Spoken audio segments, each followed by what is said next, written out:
But it's a long, long while from May to December, and the days grow short. Tiens, revenons.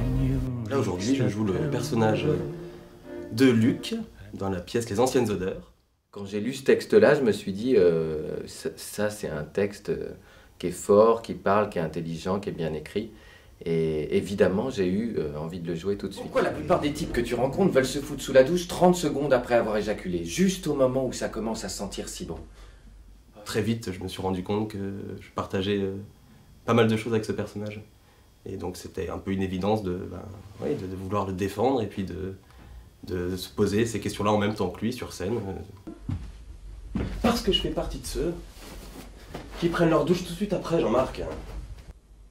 Tu as fait de moi un bon acteur parce que tu as une facilité stupéfiante à comprendre d'instinct un texte de théâtre et à nous l'expliquer comme si on l'avait toujours compris. Bon alors, toujours les jeunes hommes lubriques qui tournent autour de l'innocent au professeur. J'aimerais bien pouvoir en rire moi aussi. On rit pas, c'est vrai. Dans la vie de comédien, on a des rencontres avec des textes, avec des auteurs, avec des comédiens qui sont vraiment en adéquation avec ce qu'on est. Et c'est ce qui forme aussi notre famille, notre point de vue. Et donc celle-ci, elle fait partie indéniablement de ma famille de textes. Qu'est-ce que tu veux? Je suis foncièrement monogame, que veux-tu? C'est pas de ma faute, je suis né comme ça.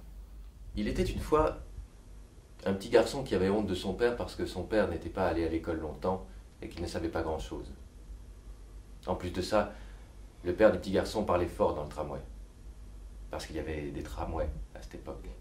Donc là, moi, de me retrouver à nouveau sur scène, c'est déjà c'est très fort, ouais.